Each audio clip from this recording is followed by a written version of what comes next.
ಎಲ್ಲರಿಗೂ ನಮಸ್ಕಾರ. ಇಂದಿನ ಈ ವಿಡಿಯೋಲಿ ನಾವು ಈ ಟೈಮ್ ಸೀರೀಸ್ ಪ್ಯಾಟರ್ನ್ಗಳಲ್ಲಿ ಸ್ಟೇಷನಾಲಿಟಿ ಅನ್ನೋ ಒಂದು ಕಾನ್ಸೆಪ್ಟ್ ಬಗ್ಗೆ ಅರ್ಥ ಮಾಡ್ಕೊಳ್ಳೋಣ. ಕಳೆದ ವಿಡಿಯೋಲಿ ನಾವು ಟೈಮ್ ಸೀರೀಸ್ ಅಂದ್ರೆ ಏನು, ಟೈಮ್ ಸೀರೀಸ್ ಡೇಟಾಗಳು ಹೇಗಿರುತ್ತೆ, ಡಿಫ್ರೆಂಟ್ ಪ್ಯಾಟರ್ನ್ಸ್ ಏನು ಅಂತ ನೋಡ್ಕೊಂಡ್ವಿ. ಅದು ಟ್ರೆಂಡ್ ಆಗಿರ್ಬೋದು, ಸೀಸನಾಲಿಟಿ ಆಗಿರ್ಬೋದು, ಸೈಕ್ಲಿಕ್ ಆರ್ ರ್ಯಾಂಡಮ್. ಈ ಎಲ್ಲ ಡಿಫ್ರೆಂಟ್ ಟೈಮ್ ಸೀರೀಸ್ ಪ್ಯಾಟರ್ನ್ಗಳಲ್ಲಿ ನಾವು ಸ್ಟೇಷನಾಲಿಟಿ ಅನ್ನೋ ಒಂದು ಕಾನ್ಸೆಪ್ಟ್ನ ಅರ್ಥ ಮಾಡ್ಕೊಳ್ಬೇಕು. ಸ್ಟೇಷನಾಲಿಟಿ ಅಂದ್ರೇನು? A series is set to be strictly stationary if the mean, variance and covariance are constant ಅಂತೆ.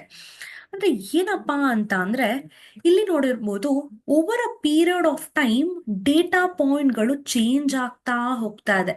ಅಂದ್ರೆ over a period of time something is getting decrease. ಈ ಡಿಕ್ರೀಸ್ ಆಗ್ತಾ ಇದ್ದಂಗೆ ಆಬ್ವಿಯಸ್ಲಿ ನಾವು ಇಲ್ಲಿ ನಮ್ಮ ಡೇಟಾಗಳನ್ನ ಪಾರ್ಟಿಷನ್ ಮಾಡ್ಕೊಂಡಾಗ ಈ ಒಂದು ಪಾರ್ಟಿಷನ್ಗಳಲ್ಲಿ ಇರೋ ಒಂದು ಸಿಮಿಲಾರಿಟಿ ಈ ಒಂದು ಪಾರ್ಟಿಷನ್ ಅಲ್ಲಿ ಇರಲ್ಲ. ಈ ಪಾರ್ಟಿಷನ್ ಅಲ್ಲಿ ಇರೋದು ಆಬ್ವಿಯಸ್ಲಿ ಈ ಪಾರ್ಟಿಷನ್ ಅಲ್ಲಿ ಇರೋದಿಲ್ಲ. ಈ ರೀತಿ ಈ ಒಂದು ಪಾರ್ಟಿಷನ್ಸ್ ಗಳಲ್ಲಿ ನಾವು ನಮ್ಮ ಡೇಟಾಲಿರೋ ಮ್ಯೂ ಅಥವಾ ಸಿಗ್ಮಾ ಅಥವಾ ಕೋವೇರಿಯನ್ಸ್ ನ ಅರ್ಥ ಮಾಡ್ಕೊಂಡಾಗ ಎಲ್ಲಾನು over the period of time change ಆಗ್ತಾ ಹೋಗುತ್ತೆ. ಈ ರೀತಿ ಚೇಂಜ್ ಆಗ್ತಾ ಹೋಗೋ ಡೇಟಾಗಳನ್ನ ನಾವು ನಾನ್ ಸ್ಟೇಷನರಿ ಡೇಟಾ ಅಂತ ಕರಿತೀವಿ. ಇದ್ರ ಸ್ಟೇಷನರಿ ಏನಪ್ಪಾ ಅಂದ್ರೆ ಇದ್ರದ್ದು ಉಲ್ಟಾ. ಅಂದ್ರೆ over a period of time ನನಗೆ ನನ್ನ ಮ್ಯೂ, ಸಿಗ್ಮಾ ಮತ್ತೆ ಕೋವೇರಿಯನ್ಸ್ ಕಾನ್ಸ್ಟೆಂಟ್ ಆಗಿ ಇರಬೇಕು. ಅಂದ್ರೆ ಈ ರೀತಿ, ಅಂದ್ರೆ ಇವಾಗ ನೀವು ನಾವು ಡೇಟಾಗಳನ್ನ ಹೀಗೆ ಪಾರ್ಟಿಷನ್ ಮಾಡ್ಕೊತಾ ಹೋದ್ರೆ ಈ ಪಾರ್ಟಿಷನ್ ಅಲ್ಲಿ ಇರೋ ಒಂದು ಸಿಮಿಲಾರಿಟಿ ನೀವು ಈ ಪಾರ್ಟಿಷನ್ ಅಲ್ಲೂ ನೋಡ್ಬೋದು, ಇಲ್ಲೂ ನೋಡ್ಬೋದು, ಈ ಡೇಟಾಗಳಲ್ಲೂ ನೋಡ್ಬೋದು. ಅಂದ್ರೆ over the period of time ನೀವು ಎಲ್ಲಾ ಡೇಟಾ ಪಾರ್ಟಿಷನ್ ಗಳಲ್ಲಿ ನೋಡ್ತಾ ಹೋದ್ರೆ ನಿಮ್ಮ ಒಂದು ಮೀನ್, ಒಂದು ಸಿಗ್ಮಾ ದಟ್ ಸ್ಟ್ಯಾಂಡರ್ಡ್ ಡಿವಿಯೇಷನ್ ಅಥವಾ ವೇರಿಯನ್ಸ್ ಮತ್ತು ಕೋವೇರಿಯನ್ಸ್ ನಮ್ಮ ಡೇಟಾಲಿ ಕಾನ್ಸ್ಟೆಂಟ್ ಇರುತ್ತೆ. ಈ ಕಾನ್ಸ್ಟೆಂಟ್ ಇದ್ರೆ ನಾವು ಡೇಟಾನ ಸ್ಟೇಷನರಿ ಡೇಟಾ ಅಂತ ಕರಿತೀವಿ. ಕಾನ್ಸ್ಟೆಂಟ್ ಇಲ್ಲ ಅಂದ್ರೆ ನಾನ್ ಸ್ಟೇಷನರಿ ಅಂತ ಕರಿತೀವಿ. ಸಾಮಾನ್ಯವಾಗಿ ನಮಗೆ ಸಿಗುವಂತ ಎಲ್ಲಾ ಸ್ಟೇಷನರಿ ಡೇಟಾಗಳಲ್ಲಿ, ಅಂದ್ರೆ ಇದು ನಮ್ಮ ನೆಗೆಟಿವ್ ಟ್ರೆಂಡ್, ಸೀಸನಾಲಿಟಿ ಇರ್ಬೋದು, ಸೈಕ್ಲಿಕ್ ಇರ್ಬೋದು, ಟ್ರೆಂಡ್ಸ್ ಆಗಿರ್ಬೋದು, ಎಲ್ಲಾ ಡೇಟಾಗಳಲ್ಲಿ ನಾನ್ ಸ್ಟೇಷನರಿನೇ ಹೆಚ್ಚಾಗಿ ಇರುತ್ತೆ. ಈ ನಾನ್ ಸ್ಟೇಷನರಿ ಇದ್ರೆ ಏನಪ್ಪಾ ತೊಂದ್ರೆ? Over the period of time mu, sigma, covariance change ಆದ್ರೆ ಏನಾಗುತ್ತೆ ಅಂತ ಒಂದು ಕ್ವೆಶ್ಚನ್ ಅರೈಸ್ ಆದಾಗ ನಮ್ಮ ಎಲ್ಲ ಟೈಮ್ ಸೀರೀಸ್ ಮಾಡೆಲ್ಸ್ಗಳು, ಫಸ್ಟ್ ಇನಿಷಿಯಲ್ ಮಾಡೆಲ್ಸ್ಗಳು auto regression, moving average, ARMA, ಈ ಮೂರು ಆಲ್ಗರಿದಮ್ಸ್ ಡೇಟಾ ಸ್ಟೇಷನರಿ ಇದ್ರೇನೆ ವರ್ಕ್ ಆಗತ್ತೆ. ಅದು ಒಂದು ಪ್ರೀ ರಿಕ್ವಿಸಿಟ್ ಇಲ್ಲ ಅಸಂಪ್ಷನ್ ಇರ್ಬೋದು. ಈ ಎಲ್ಲಾ ಡೇಟಾ ಏನ್ ಅನ್ಕೊಳ್ಳುತ್ತೆ, ನನಗೆ ಸಿಗ್ತಾ ಇರೋ ಎಲ್ಲಾ ಡೇಟಾನು ಸ್ಟೇಷನರಿ ಇದೆ ಅಂತ ಅನ್ಕೊಂಡೆ ಮಾಡೆಲ್ ನ ಬಿಲ್ಟ್ ಮಾಡ್ತಾ ಹೋಗುತ್ತೆ. ಹೇಗೆ ನಾವು ಚೆಕ್ ಮಾಡೋದು ನಮ್ಮ ಡೇಟಾ ಸ್ಟೇಷನರಿ ಇದೆಯಾ ಇಲ್ವಾ ಅಂತಂದ್ರೆ, ಸಿಂಪ್ಲಿ ನೀವು ಈ ರೀತಿ ಲೈನ್ ಪ್ಲಾಟ್ ನ ಡ್ರಾ ಮಾಡ್ಬೋದು. ಇಲ್ಲ ನಮಗೆ ನೆಕ್ಸ್ಟ್ ಬಂದು ಒಂದು ಆಟೋ ಕೋರಿಲೇಷನ್ ಪ್ಲಾಟ್ ಅಂತ ಇದೆ. Auto correlation plot, auto correlation plot ನಮಗೆ ತೋರ್ಸತ್ತೆ ಡೇಟಾ ಈ ತರ ಸ್ಟಾಗ್ನೆಂಟ್ ಆಗಿದೆ ಇಲ್ಲ ಈ ತರ ವೇರಿ ಆಗ್ತಿದ್ಯಾ ಅಂತ. ಐದರ್ ಆಫ್ ದ ಗ್ರಾಫ್ಸ್ ನ ನೀವು ಪ್ಲಾಟ್ ಮಾಡಿ ನಿಮ್ಮ ಡೇಟಾ ಹೇಗೆ ವೇರಿ ಆಗ್ತಿದೆ ಅಂತ ನೋಡ್ಕೊಳ್ಬಹುದು. ಈ ನೀವ್ ನೋಡ್ತಾರ ಈ ಎರಡು ಗ್ರಾಫು ಸಿಂಪಲ್ ಲೈನ್ ಗ್ರಾಫ್ ನ ಒಂದು ಇಂಟ್ಯೂಷನ್ಸ್ ಅಷ್ಟೇ. P L T dot line plot ಅವ್ರ S N S dot line plot ಮಾಡಿದ್ರೆ, P L T dot plot ಅವ್ರ S N S dot line plot ಮಾಡಿದಾಗ ನಮಗೆ ಈ ಒಂದು ಗ್ರಾಫ್ಗಳು ಸಿಗುತ್ತೆ. ಇಲ್ಲ ನಾವು A C F plot, auto correlation plots ನ ಕೂಡ ಮಾಡ್ಬೋದು. ಪ್ರಾಕ್ಟಿಕಲ್ಸ್ ಅಲ್ಲಿ ಇವೆಲ್ಲ ನೋಡ್ತೀರ. ಇವಾಗ ಏನರ್ಥ ಆಯ್ತು, ನನ್ನ ಒಂದು ಡೇಟಾ ಸ್ಟೇಷನರಿ ಇದ್ರೇನೆ ನಮ್ಮ ಎಲ್ಲಾ ಟೈಮ್ ಸೀರೀಸ್ ಮಾಡೆಲ್ಸ್ ನ ಅಪ್ಲೈ ಮಾಡ್ಬೋದು.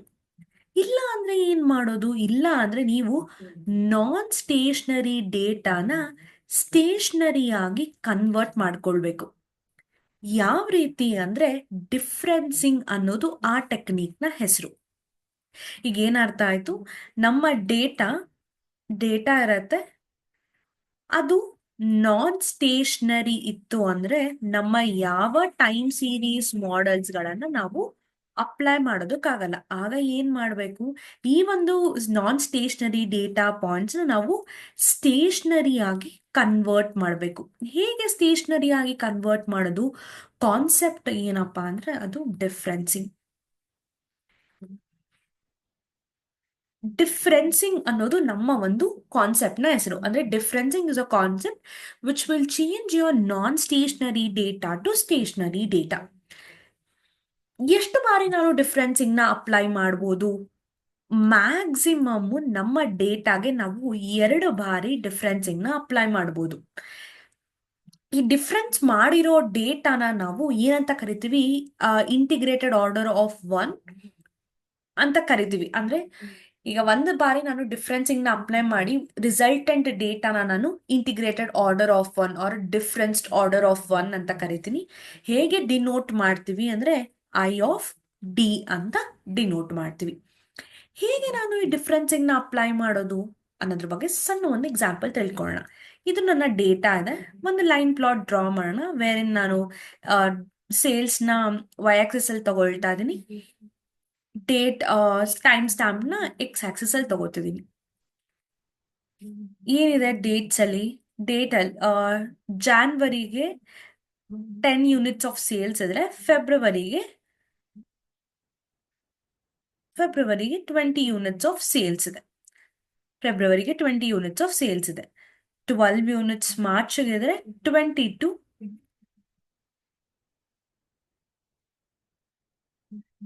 ಇದೆ. ಮೇಗೆ 14 ಇದೆ. ನೆಕ್ಸ್ಟ್ 24 ಇದೆ. ಜುಲೈಗೆ 16 ಇದೆ. ಆಗಸ್ಟ್ಗೆ 26 ಇದೆ. ನಾವು ಈ ಒಂದು ಪ್ಯಾಟ್ರನ್ ನಮ್ಮ ಟೈಮ್ ಸೀರೀಸ್ ಆಯ್ತು. ಈಗ ನಾವು ಪಾರ್ಟಿಷನ್ ಮಾಡಿದಾಗ ಆಬ್ವಿಯಸ್ಲಿ ಇಲ್ಲಿರೋ ಸಿಮಿಲಾರಿಟಿ ನಮಗೆ ಇಲ್ಲಿಗೆ ಬರಲ್ಲ, ಇಲ್ಲಿರೋ ಸಿಮಿಲಾರಿಟಿ ಇಲ್ಲಿಗೆ ಹೋಗಲ್ಲ. ಯಾಕಂದ್ರೆ ಇದೊಂದು ಪಾಸಿಟಿವ್ ಟ್ರೆಂಡ್, ಮೇಲಕ್ಕೆ ಹೋಗ್ತಿದ್ದಂಗೆ ವ್ಯಾಲ್ಯೂಸ್ ಹೆಚ್ಚಿಗೆ ಆಗ್ತಾ ಹೋಗುತ್ತೆ. ನಮಗೆ ನಮ್ಮ ಯಾವ ಕಾನ್ಸ್ಟೆಂಟ್ಸ್ ಮ್ಯೂ ಆಗಿರ್ಬೋದು, ವೇರಿಯನ್ಸ್ ಆಗಿರ್ಬೋದು, ಸ್ಟ್ಯಾಂಡರ್ಡ್ ಡಿವಿಯೇಷನ್ ಆಗಿರ್ಬೋದು, ಯಾವುದು ನಮಗೆ ಒಂದು ಸ್ಟಾಗ್ನೆಟ್ ಅಥವಾ ಕಾನ್ಸ್ಟೆಂಟ್ ಆಗಿರಲ್ಲ. ಹೇಗೆ ಇದು ನನ್ನ ನಾನ್ ಸ್ಟೇಷನರಿ ಡೇಟಾ. ಹೇಗೆ ನಾವು ಸ್ಟೇಷನರಿ ಆಗಿ ಕನ್ವರ್ಟ್ ಮಾಡೋದು? ಡಿಫ್ರೆನ್ಸಿಂಗ್ ನಮ್ಮ ಕಾನ್ಸೆಪ್ಟ್. ಏನಪ್ಪ ಈ ಡಿಫ್ರೆನ್ಸಿಂಗ್ ಅಂದ್ರೆ, ನಾವು ಇಲ್ಲಿ ಲಾಗ್ ಅನ್ನೋ ಒಂದು ವ್ಯಾಲ್ಯೂನ ಕ್ಯಾಲ್ಕುಲೇಟ್ ಮಾಡಬೇಕು. ಆ ಲಾಗೆ ನಮಗೆ ಇಂಟಿಗ್ರೇಟೆಡ್ ಆರ್ಡರ್ 1, ಅದೇ ನಮ್ಮ ಐ ಆಫ್ ಡಿ. ಏನಪ್ಪ ಇದು ಲಾಗ್ ಕ್ಯಾಲ್ಕುಲೇಷನ್ ಅಂದ್ರೆ? Simply the difference between current time stamp to previous time stamp ಅಷ್ಟೇ. ಜನವರಿಗೆ ಏನಾದರೂ ಕ್ರಿಯೇಟ್ ಮಾಡೋಕ್ಕಾಗತ್ತಾ? ಆಬ್ವಿಯಸ್ಲಿ ಇಲ್ಲ. ಜನವರಿ ಮೈನಸ್ ಲಾಸ್ಟ್ ಮಂತ್ ನಮಗೆ ಡೇಟಾನೇ ಇಲ್ಲ, ಅದಕ್ಕೆ ಇಲ್ಲಿ 0. ಫೆಬ್ರವರಿಗೆ ಮಾಡ್ಬೋದು current minus the previous, 20 minus 10 is 10. March minus February, 12 minus 20 is minus 8. 22 minus 10 is 12 is 10. 14, 22 minus 8. ಇಲ್ಲಿ 10. 16 minus 24 is again minus 8. ಇಲ್ಲಿ 10. ಇದು ನಮ್ಮ log calculation. Log is nothing but difference. ಈ ಡಿಫ್ರೆನ್ಸ್ ನಾವು ಒಂದು ಪಾಯಿಂಟ್ ಆಫ್ ಟೈಮ್ ಅಲ್ಲಿ error ಅಂತ ಕೂಡ ಕರಿತೀವಿ. ಇದು ನನ್ನ I of D1 integrated order of difference 1. ಅಂದ್ರೆ ನಾನು ಡಿಫ್ರೆನ್ಸಿಂಗ್ ನ ಅಪ್ಲೈ ಮಾಡಿ ನನ್ನ ಒಂದು ಒರಿಜಿನಲ್ ಡೇಟಾನ ಈ ರೀತಿ ಕನ್ವರ್ಟ್ ಮಾಡಿದ್ದೀನಿ. ಈಗ ನೋಡೋಣ ಈ ರಿಸಲ್ಟೆಂಟ್ ಡೇಟಾ ಏನಾದ್ರೂ ಸ್ಟೇಷನರಿ ಡೇಟಾನ ಇಲ್ವಾ ಅಂತ. ಮಂತ್ ಅನ್ನೋದು ಎಕ್ಸ್ ಆಕ್ಸಿಸ್ ಅಲ್ಲಿ ಇದೆ, ಸೇಲ್ಸ್ ನಮ್ಮ ವೈ ಆಕ್ಸಿಸ್ ಅಲ್ಲಿ ಇದೆ. ರಿಸಲ್ಟೆಂಟ್ ವ್ಯಾಲ್ಯೂಸ್ ಬಂದು 2 ಇರುತ್ತೆ, -8 and 10. ನೋಡ್ಬೋದು ಫೆಬ್ರವರಿಗೆ 10 ಇದೆ. ಅಂದ್ರೆ ಫಸ್ಟ್ ಈಗ ಅರ್ಥ ಮಾಡ್ಕೊಳ್ಬೋದು 0 ಇದೆ, ಜಾನ್ವರಿನ ಏನ್ ಮಾಡ್ತೀವಿ ಅಂತ. ಇದನ್ನ ನಾವು ನಮ್ಮ ಡೇಟಾ ಅನ್ನ ಡ್ರಾಪ್ ಮಾಡ್ಬಿಡ್ತೀವಿ. ನೆಕ್ಸ್ಟ್ ಅಂದು 8, 10 ಇದೆ. ನೆಕ್ಸ್ಟ್ 8, ನೆಕ್ಸ್ಟ್ ಏಪ್ರಿಲ್ 10 ಇದೆ, ಮೇ 8 ಇದೆ, ಜೂನ್ 10 ಇದೆ, ಜುಲೈ 8 ಇದೆ, ಆಗಸ್ಟ್ 10 ಇದೆ. ಇಲ್ಲಿ ನೋಡ್ಬೋದು ನಮ್ಮ ಪ್ಯಾಟ್ರನ್ ಈ ರೀತಿ ಜಿಗ್ಜಾಕ್ ಆಗಿದೆ, exactly the way we saw here ಅಲ್ವಾ. ಇವಾಗ ನನ್ನ ಡೇಟಾ ಏನಾಯ್ತು, ಈ ರೀತಿ ನಾನೇನಾದ್ರೂ ನನ್ನ ಡೇಟಾನ ಡಿವೈಡ್ ಮಾಡ್ಕೊಂಡ್ರೆ ಇಲ್ಲಿರೋ ಪ್ಯಾಟರ್ನ್ ನನಗೆ ಇಲ್ಲಿ ಬರುತ್ತೆ, ಇಲ್ಲಿರೋ ಪ್ಯಾಟರ್ನ್ ನನಗೆ ಈ ರೀತಿ ಬರುತ್ತೆ. ಇದು ನಮ್ಮ ಸ್ಟೇಷನರಿ ಡೇಟಾ. ಈ ಕಾನ್ಸೆಪ್ಟ್ನ ನಾವು ಡಿಫ್ರೆನ್ಸಿಂಗ್ ಅಂತ ಕರಿತೀವಿ. ಒಮ್ಮೆ ಒಂದೊಂದು ಬಾರಿ ನಮಗೆ 1 ಸಾರಿ ಡಿಫ್ರೆನ್ಸಿಂಗ್ ಮಾಡೋಷ್ಟಕ್ಕೆ ನಮಗೆ ಸ್ಟೇಷನರಿ ಡೇಟಾ ಬರುತ್ತೆ. ಕೆಲವೊಂದು ಸಾರಿ ಈ ರೀತಿ ಒಂದ್ಸರಿ ಲಾಗ್ ಕ್ಯಾಲ್ಕುಲೇಷನ್ ಮಾಡಿದಾಗ ನಮಗೆ ಈ ರೀತಿ ರಿಸಲ್ಟೆಂಟ್ ಬರದೇ ಇರ್ಬೋದು. ಆಗ ಏನು ಮಾಡಬೇಕು, ಈ ಫಸ್ಟ್ ಟೈಮ್ ಲಾಗ್ ಏನು ಕ್ಯಾಲ್ಕುಲೇಟ್ ಮಾಡಿರ್ತೀವಿ ಈ ಡೇಟಾಗೆ ಸೆಕೆಂಡ್ ಟೈಮ್ ನಾವು ಡಿಫ್ರೆನ್ಸಿಂಗ್ನ ಅಪ್ಲೈ ಮಾಡಬೇಕು. ಈ ರೀತಿ ನಾವು ನಾನ್ ಸ್ಟೇಷನರಿ ಡೇಟಾ ಪಾಯಿಂಟ್ಸ್ನ ಸ್ಟೇಷನರಿ ಆಗಿ ಕನ್ವರ್ಟ್ ಮಾಡ್ಕೊಳ್ಬೋದು. ಯಾಕೆ ಇಂಪಾರ್ಟೆಂಟ್ ಅಂದರೆ ನಾನ್ ಸ್ಟೇಷನರಿ ಡೇಟಾ ಪಾಯಿಂಟ್ಸ್ನ ನಮ್ಮ ಆಲ್ಗರಿದಮ್ಸ್ ಓದೋದು ಅರ್ಥ ಮಾಡ್ಕೊಳಕ್ ಆಗೋದಿಲ್ಲ. ಸ್ಟೇಷನರಿ ಆಗಿ ಕನ್ವರ್ಟ್ ಮಾಡಿ ಡಿಫ್ರೆನ್ಸಿಂಗ್ ಆಗಿ ಅಪ್ಲೈ ಮಾಡಿ ಕನ್ವರ್ಟ್ ಮಾಡಿ ನಮ್ಮ ಆಲ್ಗರಿದಮ್ಸ್ಗೆ ಡೇಟಾನ ಕೊಡಬೇಕು. ಇದು ಒಂದು prerequisite. Happy learning all of you.